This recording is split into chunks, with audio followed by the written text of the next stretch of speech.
Hello, everyone. Hello, everyone. I will not scream.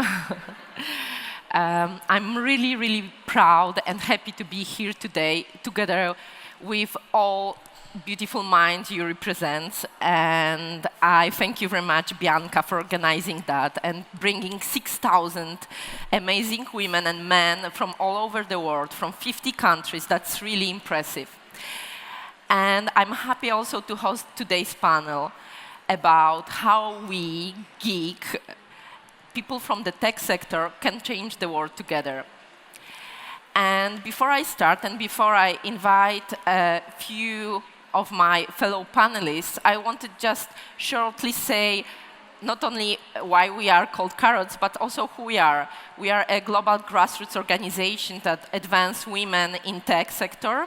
And for that, we organize meetup, workshops, and networking events. But as during our journey, because we exist since 8 years, we have a strong presence in Poland, but also in different countries, in different cities around the world, we also get deeply concerned about the future of our planet and how we can get involved to make a true change, make an impact. And last year, we started a project where we combined the Sustainable Development Goals and technology, new emerging technologies, to put in place reflection, but also concrete actions for the planet and the people.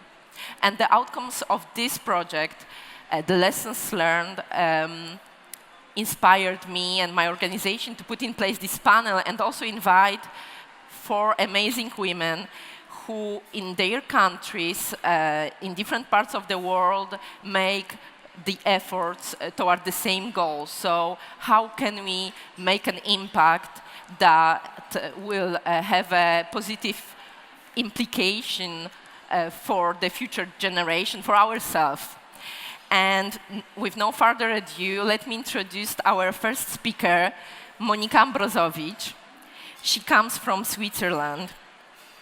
And I have some notes because all the bios are impressive. She's the board secretary of Rights Tech Women, a Swiss NGO that aims to advance the human rights of women and girls in STEM. She's a communication and marketing expert. Among other projects, she has co-organized several editions of Programming, Robotics and Rights for Girls. These are the free workshops in Geneva that aim to increase girls' interest in science and technology. The events have got support from CERN, the City of Geneva, the delegation of the European Union to the UN, and more organizations. She had the honor to present Right Tech Women and its work at the United Nations office in Geneva. But at the top of that, she also, soon after she moved from Poland to Switzerland, she organized Raise Girls Geneva and started a local chapter of Geek Girls Carrots, which brings together local and expat women from this international city. And today, the Geek Girls Carrots Geneva community has over 700 members and organized several meetups and workshops and hosted speakers working at CERN, ITU, Wikimedia Switzerland, and other companies' organizations. Let's give Monika a warm tour of applause.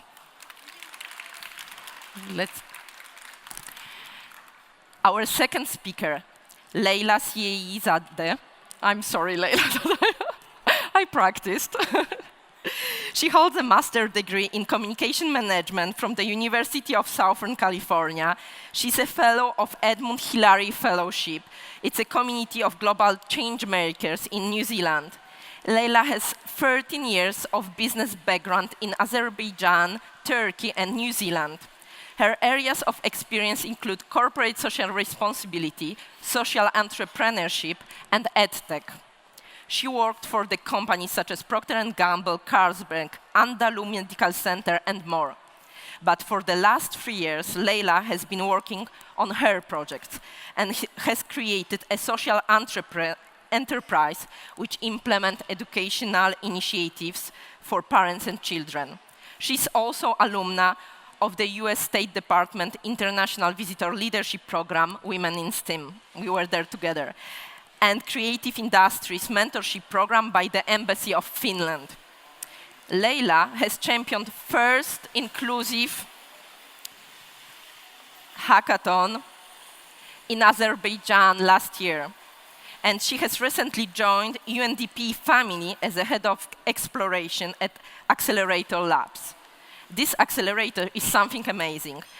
It exists in several countries around the world, and it's a disruptive global initiative to build the world's largest and fastest learning network around development challenges. So let's give Leila applause and welcome Seda. Seda Papoyan is a founder and executive director of Girls in Tech Armenia. Seda has a background in art history and cultural management with about more than 10 years of experience as a journalist. She has also been active in education and CSO sector.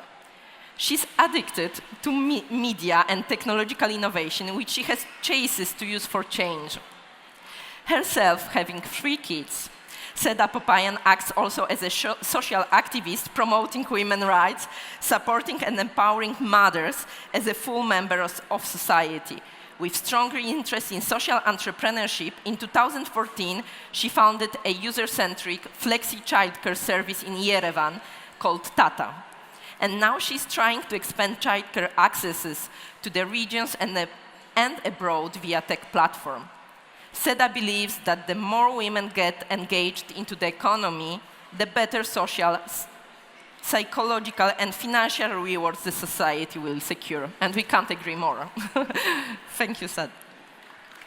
And at last but not least, let's welcome Ewelina Wińska, Head of Development at Credit Suisse, but also Managing Director at Girls in Tech Poland. She proudly holds MBA from Polish-Japanese Academy of International Information Technology and currently pursuing a PhD in computer science. She gained her professional experience working in high-tech companies such as Samsung, Accenture, NEC, and Software One, focusing on technology in business transformation, strategic planning, and change management. She's being part of Girls in Tech Poland, and she acts as a managing director of the organization. It has been an incredible experience for her. Being along with people who believe in the power of paying forward to the community helped her grow as an individual every single day. She believes that we are part of the global movement, and together we will have a real impact on the world. Thank you.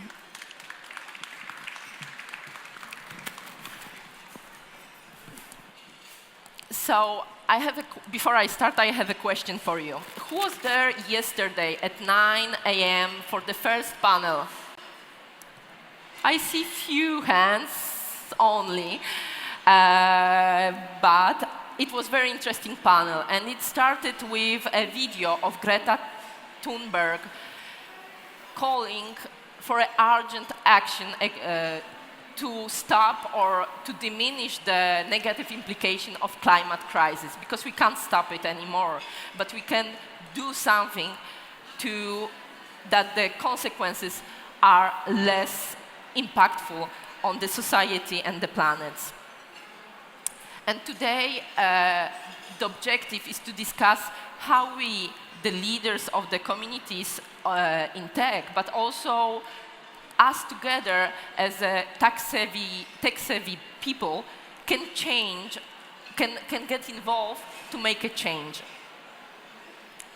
And to start the debate, I would like to ask you, Monica, the first question, and ask you, how do you engage, and how do you engage the communities, and how do you engage yourself to build and to put your efforts to make a change? Okay, hello. So as Małgosia has mentioned, I've been living in Switzerland for a few years, but I'm Polish. And before I start and present my project, I would like to give you a little bit of context of Switzerland and Geneva, because it's a kind of special place. I mean, I know every place is special, but Geneva is, first of all, extremely international, because it is a home of the United Nations, of CERN, of tens, maybe even hundreds of NGOs and international organizations. So Geneva brings lots of people from different countries together. And also, I think because of the UN and because of all those NGOs, the Sustainable Development Goals are on everyone's lips. It's a hot topic widely discussed in the city. So another thing, which is more Swiss rather than only specialized in Geneva, is that there is still a room for improvement when it comes to gender equality. Because in Switzerland, the traditional gender roles, the gender stereotypes are very, very strong.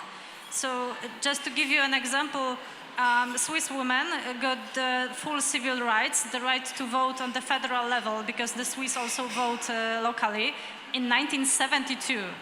So it's pretty shocking. And the last canton gave them all civil rights did it in 1991, not 1891, but 1991. So it is also pretty shocking. And on the very interesting presentation that we had before this panel, there was information that women in early 20th century needed the permission from their husband to work. So imagine that in Switzerland they needed this, like a written official permission, still in the 80s, 1980s. So yes, it's Western Europe. It is pretty shocking. Of course, things are changing. So recently in Switzerland there were elections, I think right a week after the Polish ones. And now 42% of seats in the Swiss governments are occupied by women. So as you can see, things are going forward quickly, but still there is room for improvement. So that's why there are quite a lot of initiatives that advance the Sustainable Development Goal 5, which stands for gender equality, and I've got involved in one of them. So Rights Tech Women, because that's the name of the NGO, has been launched last year, and what we want to do is also, as I said, we want to advance the Sustainable Development Goal 5. And we know it's a complex issue. It cannot be done overnight. So that's why we decided to look at it from different perspectives and developed 3 pillars of work. So first of all, we do the research, because nowadays data is everything. I mean, every organization, every company needs to collect data that supports its mission and what it does. So we do that as well. We've realized what are the numbers of women in STEM around the world, not only in Switzerland.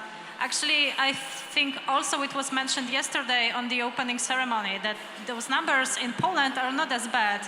And also our research confirmed that they are much better than in Switzerland, in Belgium, and in many other Western countries. So once we have numbers, we can do more. So our second pillar of work is the advocacy in the United Nations.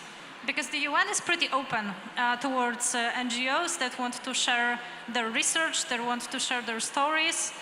So it's possible to contribute, to take part in the open discussions in the United Nations, so that's what we also do.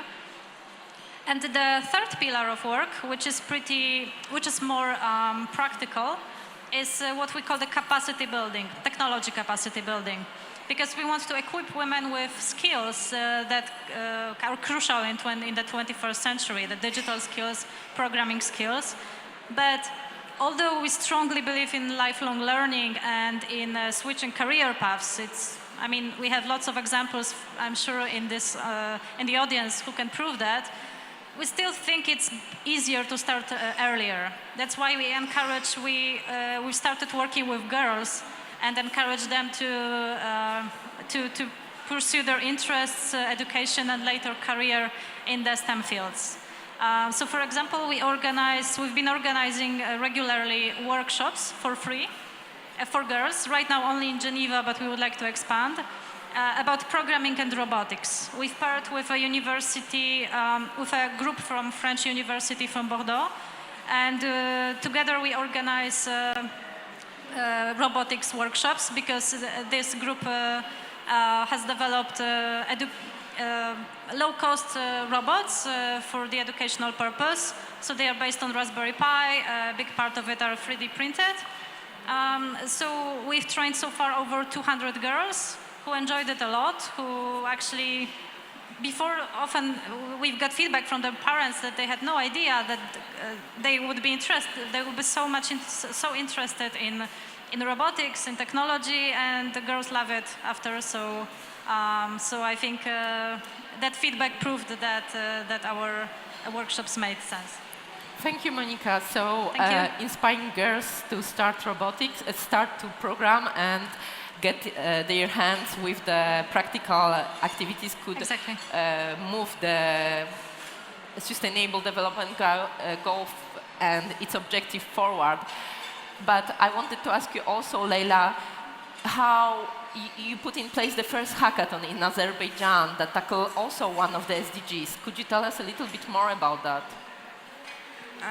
Yes, and maybe while talking about this hackathon, to elaborate more on how we can get more people, non-tech people, to tech. We didn't organize first hackathon, but first inclusivity hackathon. So before that, there were lots of hackathons in Azerbaijan, but not for social purposes. So this was one for inclusivity, and we tried to gather all technical geeks who wanted to join us to tackle challenges of people with disabilities. That was initiative of United Nations Development Program, and actually no one believed that people might be interested in, and we were so scared of not gathering people. But we managed, and we went beyond all our expectations. We had 17 teams, and it's quite a lot for Azerbaijan, for IT industry in Azerbaijan. And the good thing that through this very technical exercise, hackathon, we communicated very important social messages, especially on equalities and inclusivity.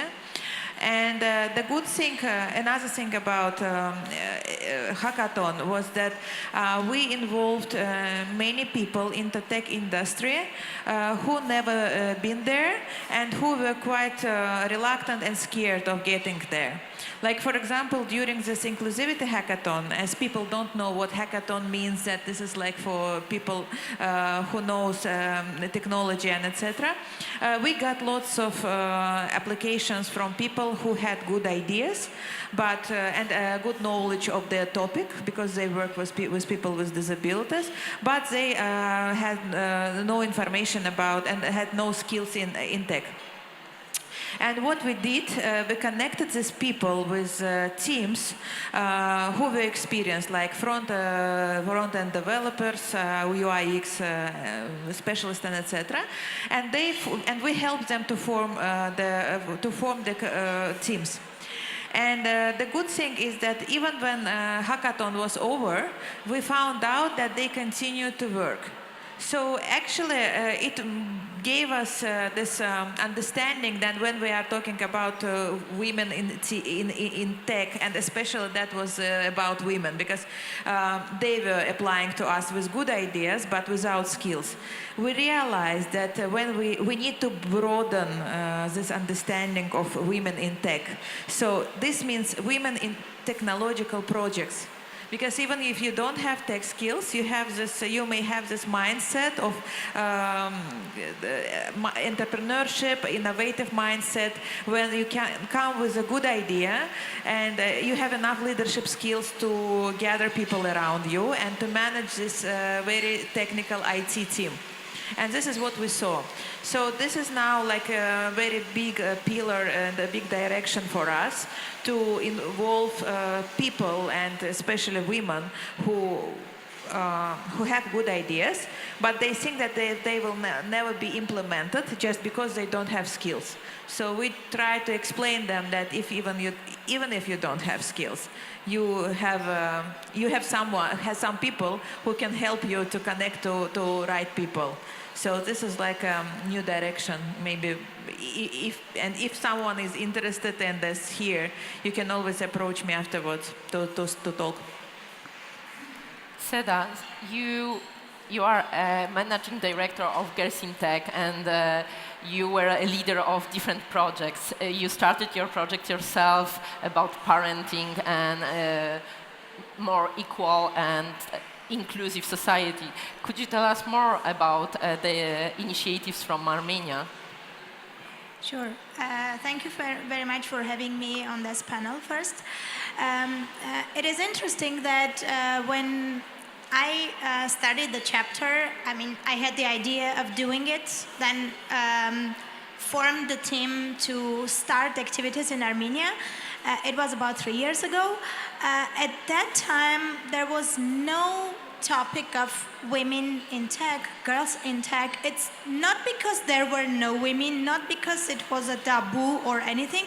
It just wasn't activated, the topic of inclusive and diverse job force in tech. And I am happy and proud to say that when we started different projects, after 2 years approximately with different initiatives, it got so much hot, the topic, that now we have various initiatives for women in tech. We have different companies trying to support women to hire more girls and women and support initiatives like that. What we are doing as Girls in Tech Global is doing, we are working towards 3 E letters. Those are engaging, educating, and empowering women into technology. We initiate hackathons, we do boot camps, we try to keep up networking, which is another really important thing when women get together and have the chance to not only network with each other, but find the ways of supporting each other. Also, what we do value a lot is the early age engagement. We have started a club, free coding club network in Armenia.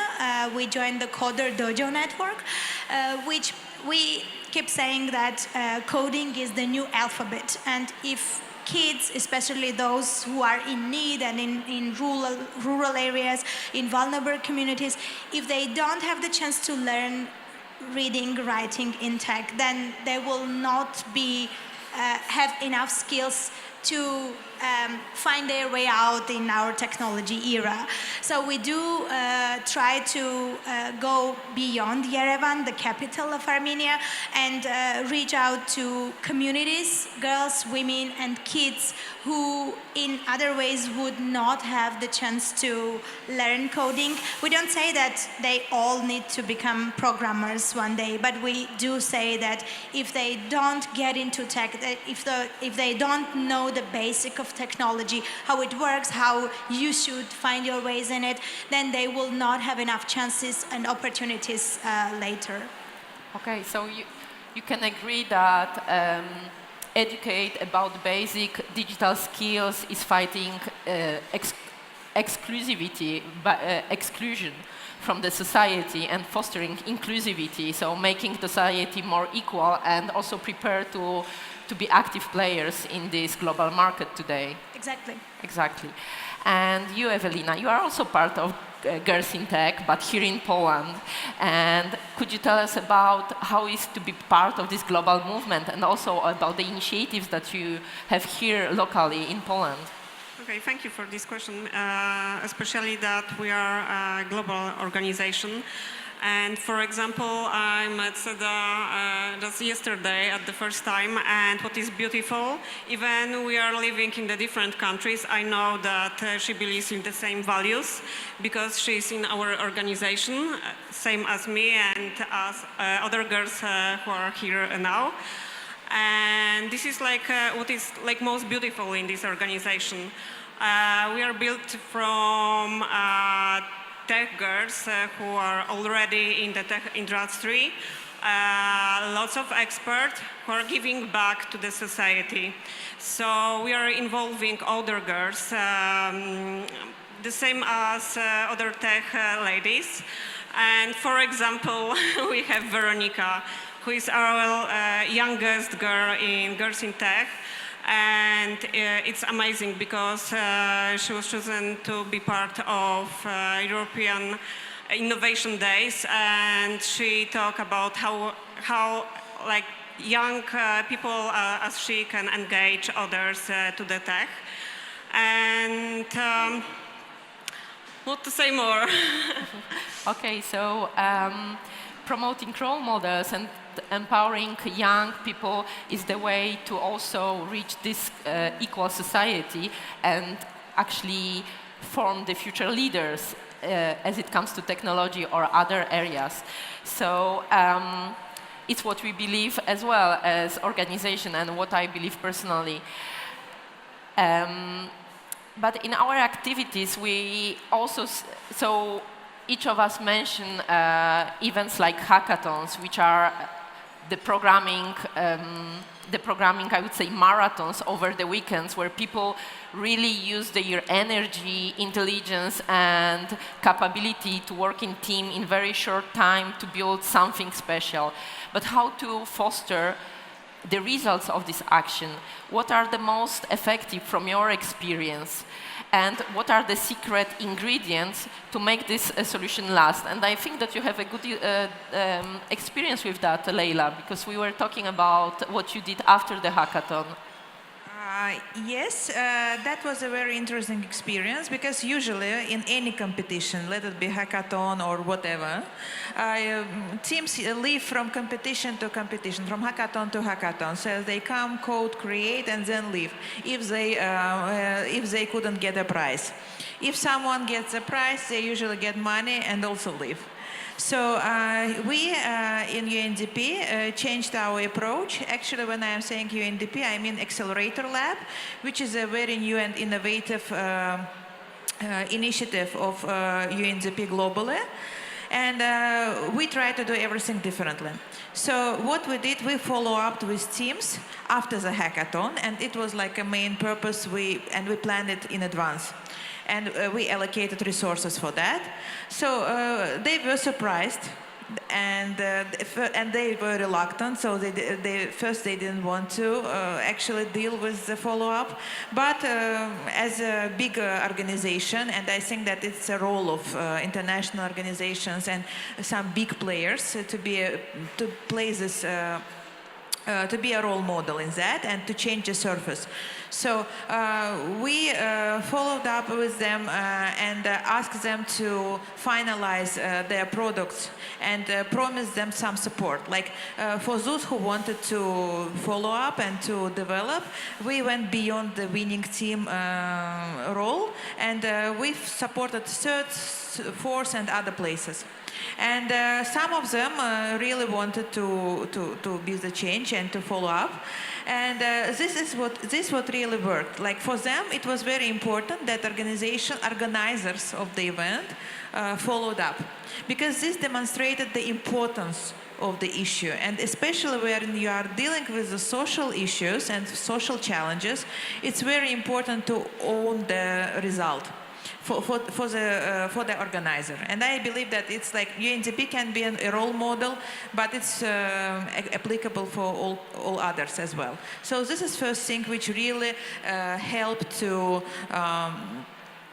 make people go for it and to feel energized, for the next hackathon and third, and etc.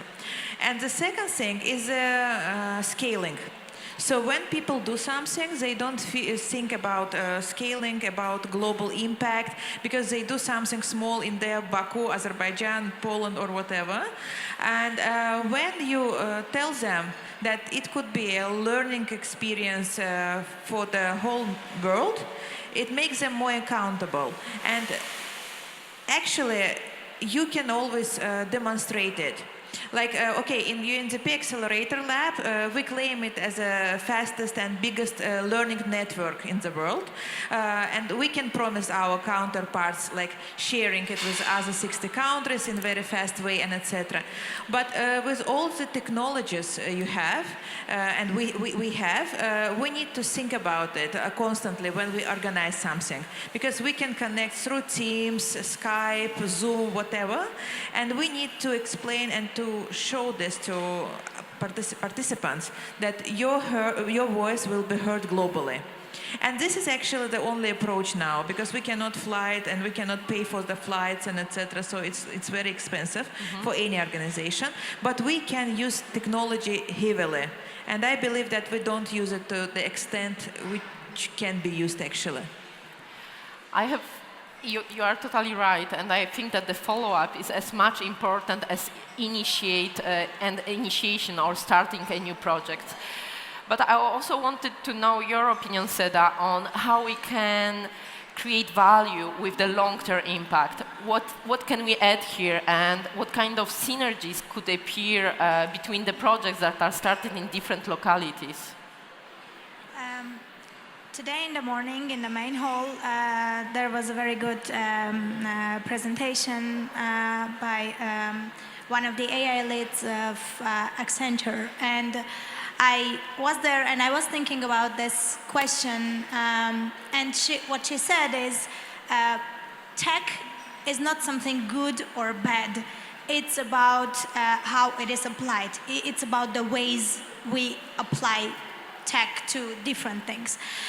In terms of global and more like time-wise, like in the perspective, if we do wish to have more impact, I was also thinking about this specific initiative, for example, where so many different people from so many countries doing similar activities on the ground, but then when they get together, they find these synergies. For example, we here on this panel, we do already have this internal synergy that we can then develop, follow up, and take it to a stage where we can together create something better, not only for our local community, but also take it beyond.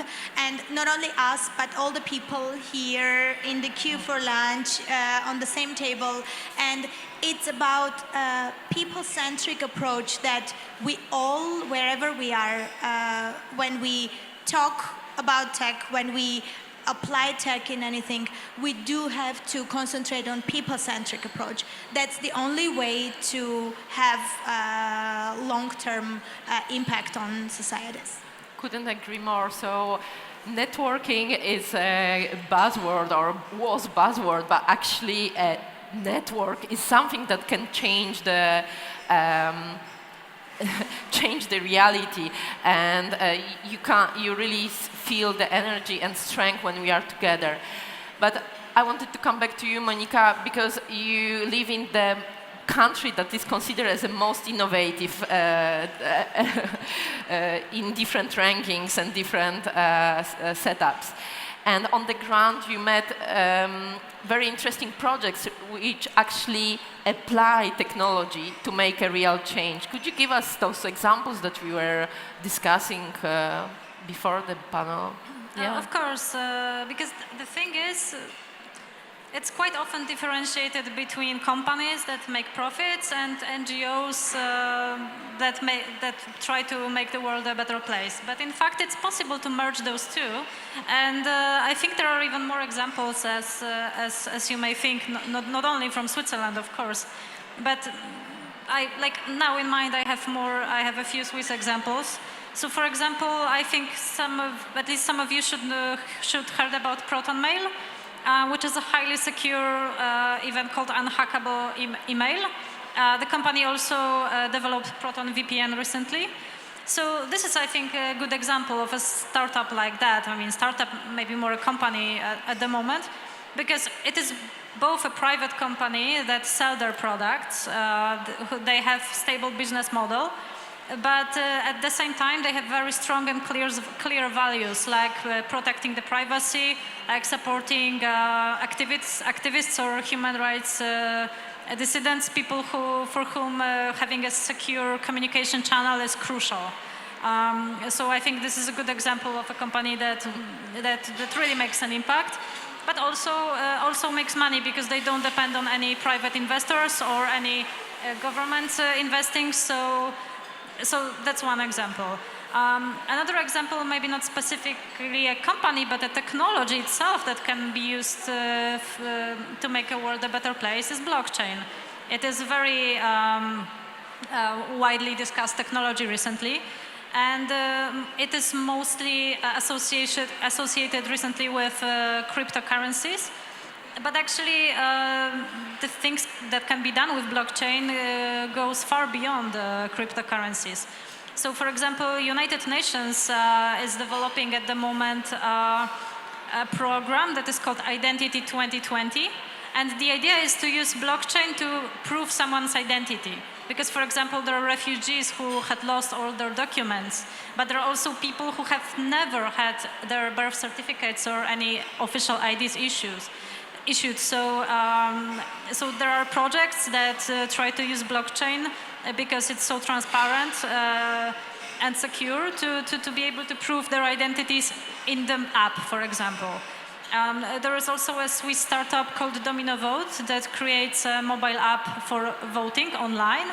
But they don't really mean voting in elections, but more, for example, supporting NGOs that can use this mobile app to vote in a highly secure and transparent way. So, for example, they don't have to ask all their board members for example, to take part in the General Assembly just to vote and pay for their accommodation, for transport, for lots of other costs. And NGOs recently are urged to limit their operational costs. So using such an app is a good idea, it's a good way to do that. And it's also very secure and trustworthy. Thank you. Thank you very much, Monica, and thank you for giving us these examples, because this shows that that actually social enterprise is not a slogan. You can combine the social purpose and goals and also make profit out of it. And it's what I think also in different panels were mentioned, and that we need to change our approach, and business as usual can't have any more the place. My role is here to also watch the clock, and I see that we are actually run out of the time. So I just wanted to say you that we are here, and if you have any other questions and want to discuss with us, I think that we all will be happy to do it with you. So thank you very much, and I hope that you enjoyed the panel. And let's give them applause, and thank you for coming.